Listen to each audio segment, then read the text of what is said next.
again. Singer, poet, poet, Brother Black and White.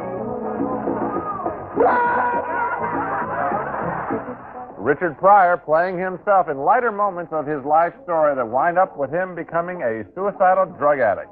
The film is called JoJo Dancer, Your Life is Calling, and it is one of 4 new movies we'll be reviewing this week on At the Movies, the movie review program. I'm Gene Siskel, film critic of the Chicago Tribune. And I'm Roger Ebert, film critic of the Chicago Sun-Times. In addition to JoJo Dancer, this week we'll also be reviewing Short Circuit with Ali Sheedy and Steve Guttenberg in the story of a robot that's almost human. And Broken Rainbow, a documentary about American Indians who are forced off their land. First Gene starts with a comedy about a family that takes the wrong vacation. In fact, I think this film is based on all those summer vacation movies. When Last Resort began, I thought it was going to be a lot of fun, a perfect concept film, as they say in Hollywood. The concept being a nice middle-class family from Chicago gets trapped into taking a vacation at a sleazy version of Club Med, a broken-down, sex-oriented spot called, I like this name, Club Sand, operating out of a heavily guarded strip of rocks in a banana republic. Now, one of the initial misunderstandings is quite cute, as Charles Grodin, head of the family, tries to get some drinks from a mean bartender. 2 red fruit cocktails. 2 red fruit cocktails. Quelque chose à boire? I don't speak, 2 red fruit cocktails. Oh, 2 fruit cocktails. Yeah. Red. Right. Yes, tokens. What? Tokens. Token. Do you speak English? That's what I'm speaking, English. What? Can I buy them with dollars? Oh, God. What? You Americans bore me. Why? You know, everyone in the world does not use your dollar system. Didn't you know that? Why not? What? Give me $20 worth of tokens. Tokens. Tokenza, we got the joke the first time. The script, though, goes downhill as Grodin and his family are subjected to one sex joke after another. Here is the come-on of a gay club counselor. This really isn't your kind of scene, is it? Well, not really. You don't say much, Mr. Lawler, but when you do, it matters to you, doesn't it? Yeah. I know you. I know who you are, what kind of person. Well, you're very sensitive, aren't you? You're very vulnerable. Yeah, I guess. You're very attractive. And they're very dull. Later, the film gets worse as Charles Grodin starts yelling at everything and everyone that moves, including some guerrilla fighters. Whoa! Whoa! Oh, I see. Well, you guys are. What are you guys? Are you guys soldiers, or are you gorillas?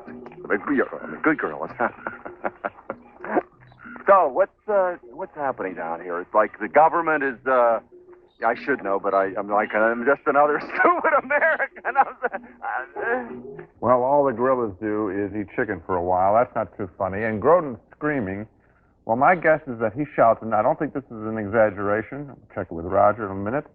I would say he yells about 1/3 of his lines, screaming at his wife and children for enjoying themselves and at the club employees. Constantly screaming. He's too good an actor to be forced to scream that much.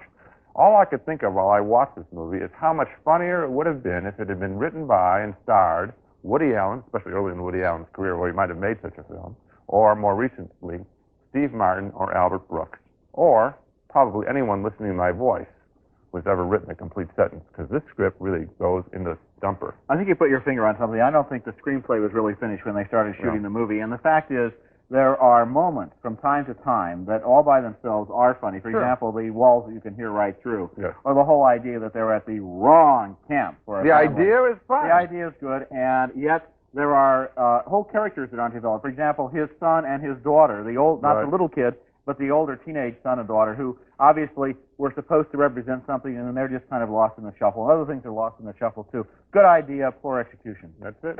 Next at the movies, a robot stars as a perfect weapon of war and ends up a pretty nice guy. The hell have you done? I'll take care of this. He is a comedy named Short Circuit, the story of a robot that's been constructed as a weapon of war. In its test runs, it scoots around the battlefield shooting laser beams at the enemy till one day it's struck by a bolt of lightning and undergoes a complete personality change. The movie stars Steve Gutenberg. He was the skipper in Cocoon as the eccentric scientist who invented the robot, which is nicknamed Number 5. And here's a scene where Gutenberg and a fellow scientist try to track down the robot after it escapes from the factory. I know you're listening, so pick up the mic. This is Crosby. How's your back, Howard? Oh, just hunky-dory, thanks. I just swore out some warrants for your arrest. Oh, good golly. But because I'm a nice guy, I'm going to give you one last chance. I got a phone call from that loony in the lunch wagon. She wants to see you. Only you. She does? Oh, her pants are blazing for you, Lieutenant Crosby. The movie co-stars Ali Sheedy as an animal lover who adopts Number 5 and tries to protect him from the army. Number 5 is right here with us. I've got it completely under my control. We're coming out now. Howard! They're cooking something up. I can smell it. We got to fry them now, Howard. Don't you dare shoot your stupid gun! Where's Number 5? He's fine. He's in the van. Okay. Why don't you and the young lady just get away from the van and let us handle it? Yes, Stephanie, get away. Danger. Listen, I know what the malfunction is. Sorry, Crosby. You can't take any more chances. We're not losing that thing again. Howard, if you just come over and inspect the unit, it's a You're a defensive liar! As soon as they're clear, open fire! What the hell have you done? I'll take care of this. Oh, you're not taking over. Don't listen. He's alive! I can prove it! You don't really see enough of the robot there to figure out that it really is a really cute little robot, a machine that is more lifelike and has more personality even than R2-D2 and C-3PO, who kind of set the standard for these sorts of creatures in Star Wars, and obviously were the inspiration for this one, just as its voice came from E.T. Credit where due, anyway. The robot was engineered by Sid Mead and Eric Allard, and I mention their names because they made almost the only creative contribution to this really bad movie. The Short Circuit screenplay reads like a children's movie, and maybe for preschoolers, this would be an entertaining film. They can play it over and over again on their VCRs in a couple of months. It's a dumb, obvious, and predictable movie. It never realizes the potential of the marvelous machine that was built for it, and Steve Gutenberg is sure the wrong choice for the scientist. I think maybe they hoped he'd appeal to teenagers, but the only thing that might have even begun to save this movie would have been a genuine mad scientist, somebody like that character Doc in Back to the Future. But then you couldn't have, of course, had that phony romance that we get there. We had to pitch, they cast this film for the teenage market with Gutenberg and with Ali Sheedy. And I'll tell you how bad this movie is. Gutenberg is quite awful, which I didn't like him in the Police Academy movies either. I didn't like him here. But Ali Sheedy, I have never not liked. I have always liked in the movies. I've always found her to be realistic and an honest actress. Here, she's bad. It's because her character is a phony pet lover who obviously is going to save the robot, and we all know it. She has no lines. It's a worthless performance because there's nothing to work with. Well, that gets you into the whole theory of what is movie acting anyway. You say she's bad. Actually, I think she's quite adequate at doing a job that should have never been done, and she does a very good job of reading dialogue that nobody wants to hear. So that's the problem. You're right. It's totally contrived. Here's the girl. Here's the boy. They're going to fall in love. The robot is going to be kind of best man or maid of honor, but it's just totally unfocused. The only thing that I disagree with you on is the robot mechanically is interesting the way it moves. Yeah. But I don't think the robot has as much of personality. I once asked Steven Spielberg why E.T. works and why we fall in love with creatures. Yeah. His answer was the eyes. The robot's eyes are totally black, and I did not relate. Not true. As a matter of fact, it does have irises that open and close, and the eyes do move around. Most of the time we see it, it's black, and They're I did not relate to that They're robot. just not anthropomorphic eyes. That's why I like them. That's the word you're looking You could for. fall in love with a machine, I couldn't. Okay, fine. Coming up next at the movies, Richard Pryor tells all about his career and how it nearly killed him.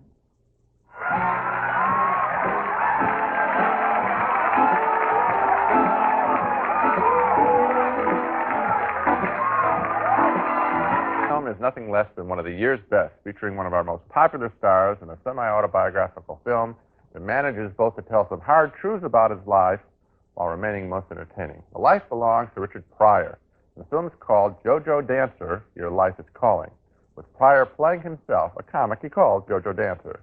Here's a powerful opening scene as we see the hold that drugs eventually get on Pryor. In this scene, he's torn between looking for cocaine crystals on his carpet of his home and then throwing away his drug habit for good. He is really torn up in here.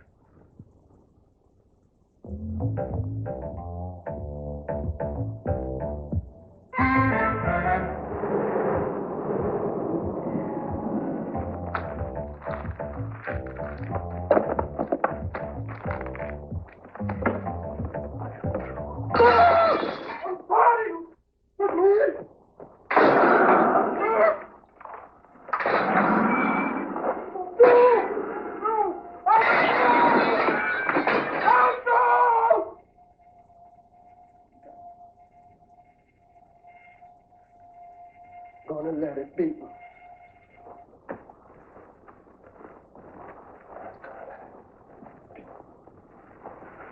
I ain't gonna get me.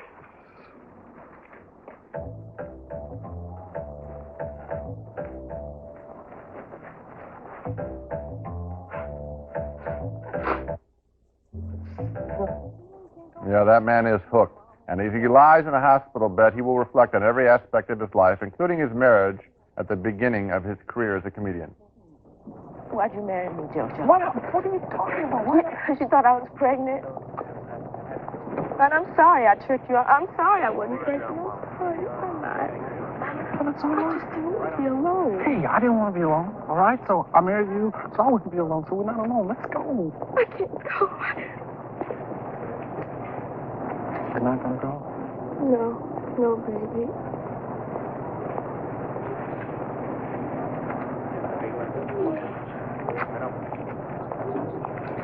Cash this in, and then they'll give you the money for it. Look, if it doesn't work out out there, will you come back here, home? I mean, I'll be here waiting for you. You don't understand. I'm not coming back here. The tenderest scene in the movie? Oh, that's easy. It's his reflection on his boyhood and the woman he loved the most, his grandmother. Here, she consoles him after some boys beat him up. I'm feeling real good, Mama. Don't nobody beat on no dancer. You got to look out for yourself. You know, because Grandmama ain't always going to be here to see about you. Come over here to me. You will live forever, Mama. Oh, sweetheart. If you say so, I bet it's going to happen. Thank you. That's a powerful scene, and that was Carmen McRae, and a wonderful bit of casting and a terrific performance as Pryor's grandmother, who really did operate a bawdy house in Peoria, Illinois. Another bit of good casting is Billy Eckstein, faces we just don't get to see much anymore. Billy Eckstein plays the MC of the nightclub where Pryor works, and he's also the guy who gives Pryor his first pills to help him with his act. Unfortunately, it hurts him with his life. What we haven't shown you are the comedy routines in this movie, but Pryor plays that down in the film, I think because he knows that we all know just how funny he is, and he sure is hilarious doing a strip number in this picture.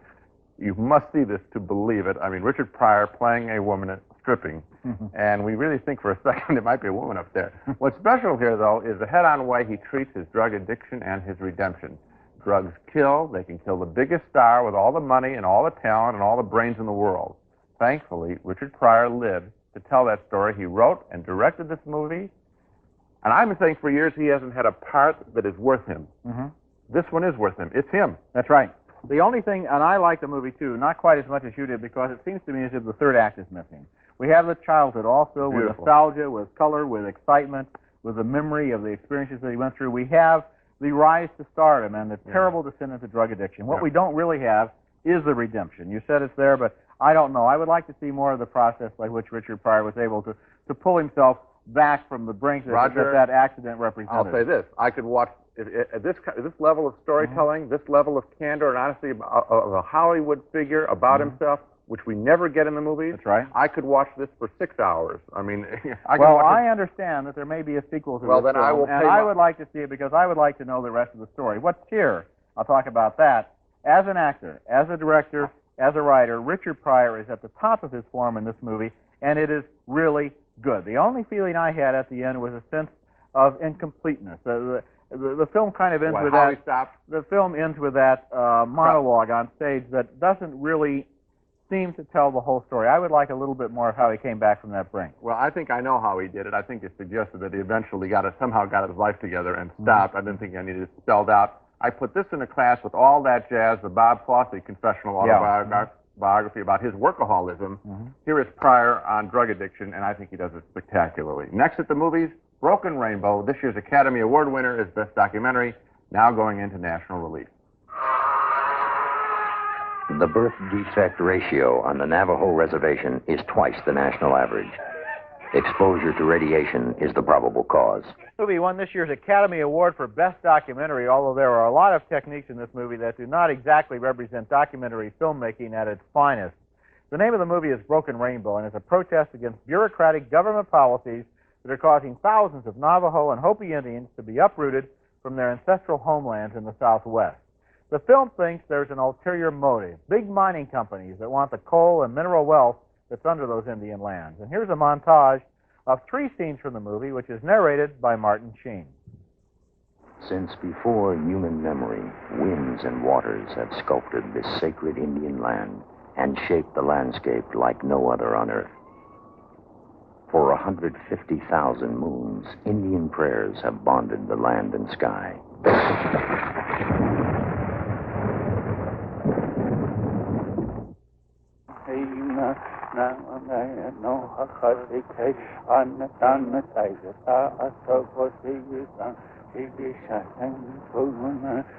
In 1974, Congress passed a law ordering 10,000 Navajo off their land. Land, the government says, belongs to the Hopi tribe.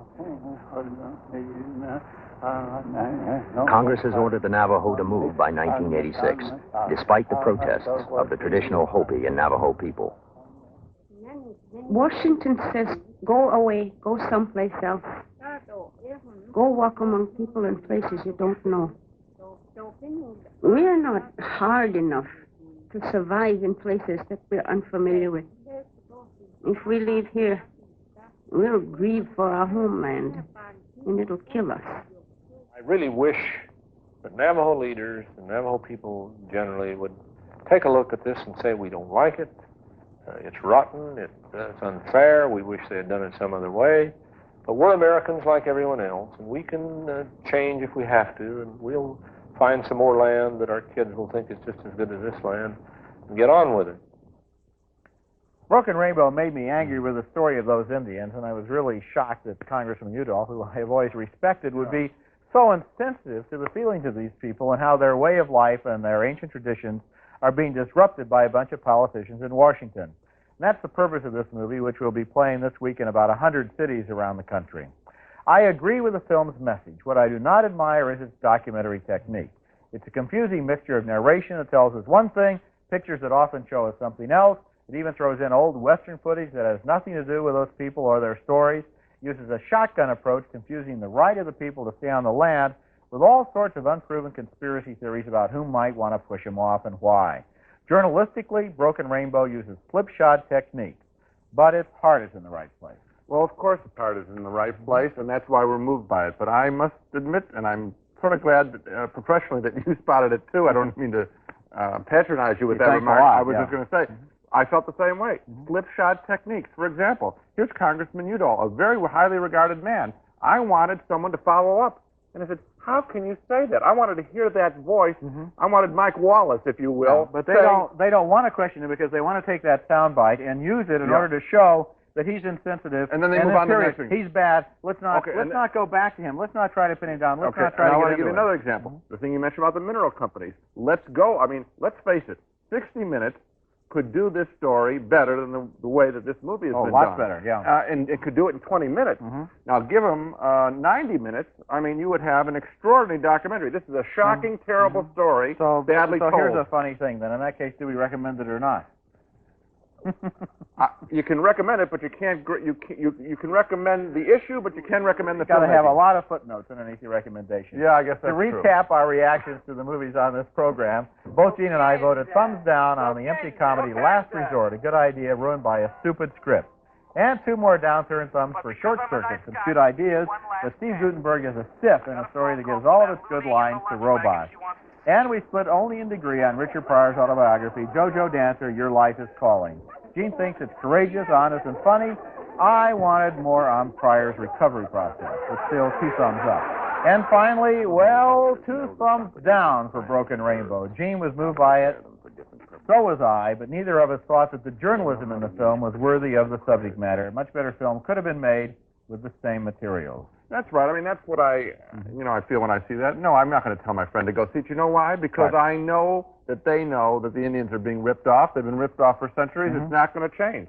And that's a tragedy. I just wish a better film had So then been you made. wonder why the Academy Award was given to it, and it was probably because everybody thought, gee, it's terrible what's being done to the Indians, so let's give them an Oscar, which is terrific. You know, you can take their Oscar and move to Arizona with it. It seems to me that filmmaking is one thing, messages are another, even though we like the message. My message is see the Richard Pryor movie. Okay. That's it for this week. Next at the movies, 4 new ones, including Sweet Liberty, starring Alan Alda as a professor who writes a book that Michael Caine stars in as a movie. And Top Gun, with Tom Cruise and Kelly McGillis in her first movie since Witness. That's next week. Until then, we'll see you at the movies.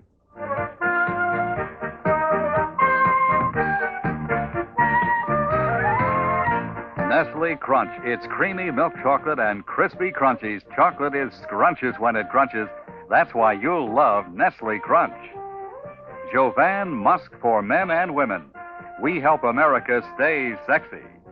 Glade Fresh. Make your home a fresher place to be with 13 natural scents, including Highland Blossom and April Meadows.